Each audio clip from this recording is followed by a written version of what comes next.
Hello, welcome to my channel the legal academy. Part 1 में हम लोगों ने कंप्लीट किया था कि टॉर्ट का नेचर क्या है, टॉर्ट की डेफिनेशन क्या है और टॉर्ट का क्या रिलेशन है अदर स्टैट्यूट्स के साथ।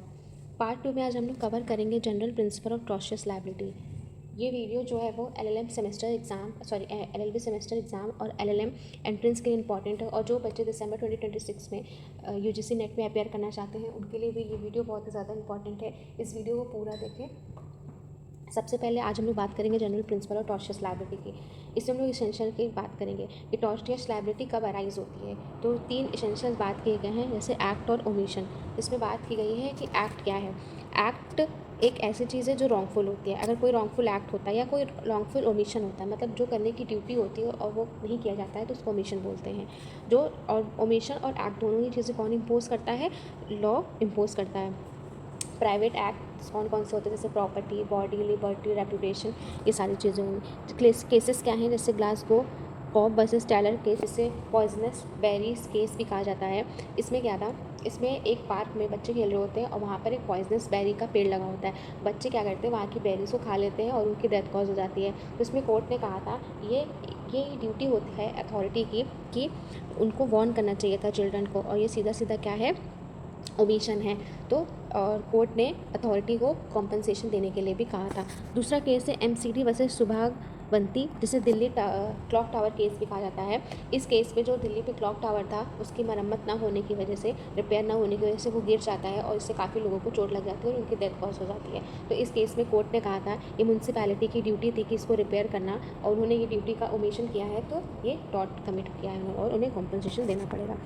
दूसरा एसेंशियल है लीगल डैमेज। लीगल डैमेज क्या होता है? डैमेज मतलब क्या होता है, किस तरह का डैमेज होना चाहिए। डैमेज का मतलब होता है कि हमारे लीगल राइट का वॉल्यूशन होना चाहिए, जिसको इंजूरिया बोलते हैं। इंजूरिया मतलब होता है वॉल्यूशन ऑफ लीगल राइट्स। और अब इसमें 2 चीज़ आती है, होता है एक्सनेबल पर से। एक्सनेबल पर से क्या होता है, इसमें केस जो होता है हम लोग कोर्ट के सामने बिना किसी डैमेज के फाइल कर सकते हैं, लेकिन लीगल राइट का वॉल्यूशन होता है। जैसे कि ट्रेसपास क्या होता है कि किसी की लैंड पे अगर कोई पर्सन चला आता है बिना उसकी कंसेंट के, तो उसका कुछ नुकसान नहीं होता है, लेकिन एक राइट तो उसका वायलेट हुआ, क्योंकि सबकी प्रॉपर्टी पे सबका राइट होता है, तो वो वायलेट हुआ, तो ये एक एक्शनेबल पर्सन की कैटेगरी में आ जाता है। दूसरा है actionable on proof of damage.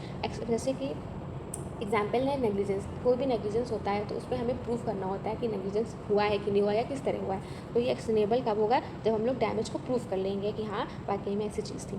तीसरा एसेंशियल्स है कॉजेशन। कॉजेशन मतलब क्या होता है कि जो डिफेंडेंट का एक्ट या ओमिशन होगा वो सफिशिएंट होगा, किसके, जो प्लेंटिफ को हार्म हुआ है उसके कनेक्शन में, मतलब उतना सफिशिएंट होगा, वो कनेक्टेड होगा। तो ये होता है, जैसे कि इसमें 2 बातें हैं। एक होता है फैक्चुअल कॉजेशन। फैक्चुअल कॉजेशन क्या होता है, इसमें विक्टिम जो होता है, डिफेंडेंट जो होता है, वो क्या करता है, वो एक्ट करता है जिसका कनेक्शन ही होता है प्लेंटिफ के, वो जो डैमेज होता है उससे पूरा पूरा कनेक्शन होता है। दूसरा है प्रॉक्सिमेट, मतलब ऐसा उसने एक्ट किया है कि जो डैमेज कॉज हुआ है वो एकदम प्रॉक्सिमेट है, एकदम नज़दीक है, तो ये माना जाएगा। तीसरा है कि novus actus interveniens, new intervening act. जैसे डिपेंडेंट ने कोई एक्ट किया प्लेंटिफ को नुकसान पहुंचाने के लिए, कोई थर्ड पर्सन आके उसमें इंटरवीन करता है और कोई नया एक्ट कमिट कर देता है, तो इसमें जो डिफेंडेंट होता है, डिफेंडेंट 1 जिसको बोल सकते हैं, उसकी कोई भी लायबिलिटी नहीं होती, वो इस चीज़ से बच सकता है। तीसरा आता है थिन स्कल रूल, जिसे एक्शल स्कल रूल भी कहा जाता है। इसमें होता है you take the victim as you find him, मतलब फॉर एग्जांपल जैसे कोई विक्टिम जो है वो शरीर से बहुत ही ज़्यादा कमज़ोर है, और कोई डिफेंडेंट जो होता है या कोई पर्सन जो होता है उसको एक ब्लो देता है और वो उसका पैर फ्रैक्चर हो जाता है, मानी पैर पे उसने एक ब्लो दिया, उसका पैर फ्रैक्चर हो गया, तो डिफेंडेंट ये नहीं कह सकता है कि मैंने तो छोटा सा ब्लो दिया था, इसमें मेरी गलती नहीं है, आपने कॉज किया है उसको, हाँ, तो आप इसके लिए लायबल होंगे। रेमेडी कौन कौन सी प्रोवाइड होती हैं, जैसे डैमेजेस के फॉर्म में या इक्विटेबल रिलीफ मिलेगा, या जैसे कोई इंजंक्शन वगैरह कोर्ट लगा सकता है, फिर या इवन नॉमिनल डैमेज भी दिया जा सकता है। मतलब अगर कोई लीगल राइट का वॉल्यूशन होता है तो कोर्ट जो होता है वो नॉमिनल डैमेज पे करके केस को सॉर्ट आउट कर देता है। अब कुछ मैगजीन्स के बारे में पढ़ेंगे। सबसे इंपॉर्टेंट मैगजीन्स हैं, इन्हें याद करना पड़ेगा, जैसे injuria sine damnum. Injuria sine damnum का मतलब होता है कि वॉयलेशन ऑफ लीगल राइट, मतलब इंजूरिया मतलब होता है violation of legal right. Sine damnum, sine injuria मतलब होता है violation of legal right. Sine मतलब होता है विदाउट, डैमनो मतलब होता है डैमेज, मतलब बिना किसी डैमेज के क्या हो गया, राइट का वॉयलेशन हो गया। इंजूरिया साइन डैमनम का मतलब होता है, डैमनम मतलब क्या होता है, विदाउट डैमेज, एक सेकेंड, विदाउट डैमेज मतलब कोई डैमेज नहीं हुआ है, लेकिन लीगल राइट का क्या हुआ है, वॉयलेशन हुआ है। इस पे केस है जैसे एसपी वर्सेस वाइट का। एसपी वर्सेस वाइट का केस क्या है कि इस केस में क्या था कि जो एसपी थे उनको वोट देने जाना था। तो जब वो वोट देने जाते हैं तो उनको उनके जिनको वो वोट देना था, जिन पर्सन को, उनको वोट देने से उन्हें रोक लिया जाता है। लेकिन जिनको वो वोट देना चाहते थे वो पर्सन जो थे वो जीत जाते हैं। इसमें उनका कोई डैमेज नहीं हुआ है, क्योंकि वो जो चाहते थे वो तो होगा, लेकिन उनके क्या हुआ, उनके राइट्स का वॉल्यूशन हुआ है, उन्हें वोट देने के लिए रोका गया। ये उनके क्या है, लीगल राइट का वॉल्यूशन होता है। उस पर कोर्ट ने कहा था कि राइट टू वोट क्या है, वो फंडामेंटल राइट है। इस केस में कोई एक्चुअल डैमेज नहीं हुआ है प्लेंटिफ को, लेकिन उसके लीगल राइट का वॉल्यूशन हुआ है। कोर्ट ने से ऑर्डर दिया था कॉम्पनसेशन अवॉर्ड करने के लिए, इन्हें कॉम्पनसेशन अवॉर्ड किया गया था। दूसरा केस है Bhim Singh versus state of JNK। इस केस में भीम सिंह जो थे वो एमएलए थे। वो जा रहे थे किसी मीटिंग में जा रहे थे, तो पुलिस ने उन्हें इलीगली क्या किया था, डिटेन कर लिया था, अरेस्ट कर लिया था। तो इसमें उनका कोई लीगल डैमेज नहीं हुआ है, बहुत बड़ा उनको डैमेज नहीं हुआ, लेकिन उसमें क्या था, उनकी पर्सनल लिबर्टी का वॉल्यूशन हुआ। पर्सनल लिबर्टी क्या है, फंडामेंटल राइट है, और पर्सनल लिबर्टी का क्या हुआ, उनकी वॉल्यूशन हुआ। कोर्ट ने उन्हें 50,000 कॉम्पनसेशन अवॉर्ड किया था। तीसरा केस भी इसी तरह है, municipal board Agra versus Arshi फिलहाल। ये भी केस जो है ऊपर के केस से सिमिलर ही है। इसमें भी कोर्ट ने कहा था कि बिना किसी डैमेज के, अगर डैमेज नहीं हुआ लेकिन अगर लीगल राइट्स वॉलेट हुआ है तो ये टॉर्ट की कैटेगरी में आ जाएगा। दूसरा मैगजीम है डैमनम साइन इंजूरिया। ये बिल्कुल उसके अपोजिट है। डैमनम साइन इंजूरिया का मतलब, डैमनम मतलब होता है लीगल डैमेज, साइन मतलब होता है विदाउट, इंजूरिया मतलब होता है लीगल राइट। मतलब डैमेज हुआ है लेकिन बिना किसी लीगल राइट के। और ऊपर वाला क्या था कि लीगल राइट का वॉल्यूशन हुआ है लेकिन कोई डैमेज नहीं हुआ है। थोड़ा कंफ्यूजिंग लग सकता है, एक दो बार पढ़ेंगे तो याद हो जाएगा। जैसे इंजूरिया मतलब क्या था, वॉल्यूशन ऑफ लीगल राइट, ठीक है। साइन मतलब विदाउट, डैमनो मतलब डैमेज, बिना किसी डैमेज के लीगल राइट का वॉल्यूशन हुआ है। और नीचे वाली मैगजीन जो है वो पूरी उल्टी है, डैमेज हुआ है लेकिन बिना किसी लीगल राइट के, कोई लीगल राइट का वॉल्यूशन हुआ लेकिन डैमेज कॉज हुआ है। देखो नीचे मैंने मेंशन कर दिया है कि damage is cause without violation of legal right, no टॉट, ये टॉट नहीं होगा। इसमें क्या केसेस है, जैसे ग्लूस्टर ग्रामर स्कूल का केस था। इसमें क्या था, एक स्कूल था वो चल रहा था, काफ़ी अच्छे तरह से चल रहा था, लेकिन एक स्कूल उसके सामने हो गया जिसमें उस पर्सन ने उस स्कूल की फीस जो थी वो बहुत ही उस स्कूल 1 के कंपैरिजन में बहुत कम रखी थी। तो बच्चे जो थे वहाँ से वहाँ चले गए थे, तो इससे उसका बहुत बड़ा नुकसान हुआ था। लेकिन इस पर कोर्ट ने कहा था आपकी कोई, क्योंकि बिजनेस करना सबका राइट है, फंडामेंटल राइट है। 19(1)(g) में क्या है, फंडामेंटल राइट है।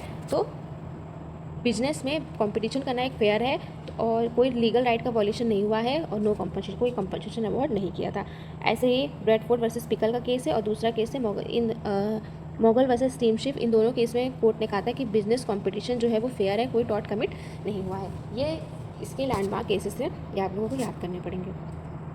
फिर 2 मैगजीम है, ubi jus ibi remedium ex turpi causa non oritur actio. Ubi jus ibi remedium का मतलब होता है where there is a right there must be remedy. अगर जहाँ राइट एग्जिस्ट करता है वहाँ रेमेडी भी एग्जिस्ट करती है। मीन्स अगर फॉर एग्जांपल अगर हम कॉन्स्टिट्यूशन की बात करें तो फंडामेंटल राइट जो हमें दिए गए हैं, तो अगर उसका वॉयलेशन होता है तो उसके लिए हमें क्या दिया गया है, आर्टिकल 32 भी प्रोवाइडेड है। आर्टिकल 32 भी क्या है, प्रोवाइडेड है। इसमें आप लोग आर्टिकल 32 में सुप्रीम कोर्ट जा सकते हैं और अपने राइट्स को, अपनी जो आपका राइट वॉल्यूशन होता है उससे सूट फाइल कर सकते हैं। तो यही था। तो अगर राइट्स है तो रेमेडी भी प्रोवाइड की जाएंगी। ये मैगजीम ये बात करती है। दूसरी मैगजीम क्या है, दूसरी मैगजीम जो है वो बात करती है, एक second, ex turpi causa non oritur actio. मतलब no action arises from immoral act. मतलब कोई अगर इमोरल एक्ट या कोई इलीगल एक्ट किया है आपने, फिर आप ये नहीं कह सकते हैं कि नहीं ये एक्ट नहीं होना चाहिए, ये एक्ट इमोरल है, ये एक्ट मुझे कॉम्पनसेशन मिलना चाहिए, ऐसा कुछ नहीं। अगर आपने इमोरल एक्ट किया तो कोई एक्शन अराइज नहीं होगा, एक्ट जो है वो इमोरल है।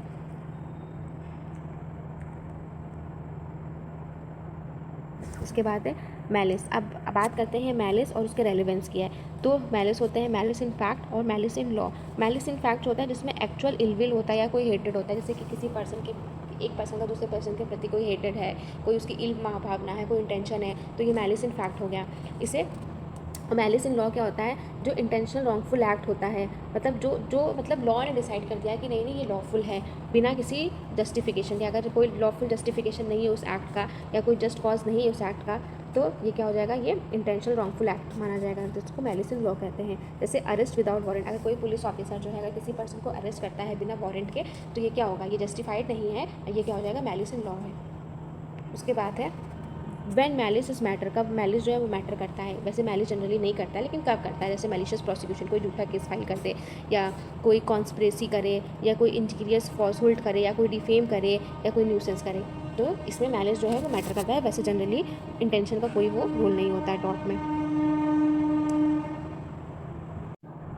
अब आता है मैलफिजेंस, मिसफिजेंस एंड नॉन फिजेंस। मैलफिजेंस क्या होता है कि डूइंग एन अनलॉफुल एक्ट, कोई अनलॉफुल एक्ट कर दिया, जैसे ट्रस्ट पास हो गया। मिसफिजेंस क्या होता है, कोई लॉफुल एक्ट होता है उसको इम्प्रॉपर परफॉर्मेंस की जाए उसकी, तो वो मिसफिजेंस होता है। नॉन फिजेंस क्या होता है कि जैसे कि कोई ड्यूटी प्रोवाइड की गई लॉ के द्वारा और उसको हम परफॉर्म करने में फेल हो जाते हैं, या कोई लाइबिलिटी जो है अराइज हो रही है। लाइबिलिटी कब अराइज होगी, जब कोई स्टैट्यूटरी या कॉन्ट्रेक्चुअल ड्यूटी एग्जिस्ट कर रही है, तब इसमें लाइबिलिटी अराइज होती है। जैसे कि कोई पर्सन जो है जैसे रोड पे चल रहा है और गिर जाता है, तो एक मेरी ड्यूटी नहीं है उसकी, क्योंकि मैं लीगली बाउंड नहीं हूँ उसको बचाने के लिए, उसको चोट लग जाती है तो मेरी कोई गलती नहीं है। लेकिन अगर मैं लाइफ गार्ड हूँ, कोई स्विमिंग पूल में मैं लाइफ गार्ड हूँ, वहाँ बच्चा डूब रहा है, तो ये क्या है, मेरी ड्यूटी है कि मुझे उसको बचाना है।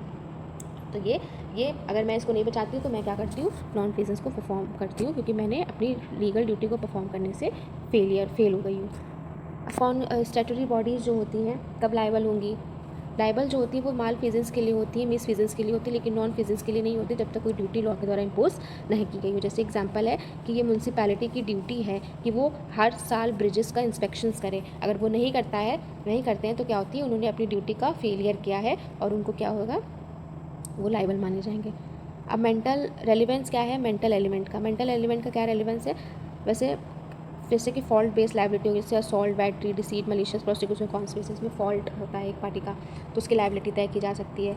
दूसरा है कि नेग्लिजेंस हो गया, जैसे कि कोई पर्सन जो है वो उसने बिना किसी रीजनेबल केयर के कोई एक्सरसाइज किया, जैसे कार एक्सीडेंट, अब आप रोड पर चल रहे हैं, कोई कार चला रहा है तो उसने कोई रीजनेबल केयर नहीं किया, कोई गुड अटेंशन नहीं रखा, ड्यू केयर नहीं किया, बस चला रहा है, तो नेग्लिजेंस हो गया। फिर होता है मोटिव ज़रा से वैसे इरेलीवेंट होता है, लेकिन कब होता है, एक्सेप्शन क्या है, defamation, conspiracy, nuisance, malicious prosecution, intention, no defence if illegal right violate. अगर आप किसी के इलीगल राइट का वॉल्यूशन करते हैं तो आपको ये नहीं कहा जाएगा नहीं कि मेरा इंटेंशन नहीं था, आपका इंटेंशन है, आप उसमें डिफेंस नहीं ले सकते। तो आज के लिए इतना ही। नेक्स्ट वीडियो हम लोग जनरल एक्सेप्शन की बात करेंगे। अगर आपको ये वीडियो पसंद आया हो तो सब्सक्राइब करें, लाइक करें, शेयर करें, और आपको कुछ समझ में ना आया हो तो मुझे कमेंट सेक्शन में आप बता सकते हैं, और किसी टॉपिक पे अगर वीडियो चाहिए तो आप वो भी मुझे बता सकते हैं, मैं उस पर भी वीडियो बनाऊंगी। Thank you very much.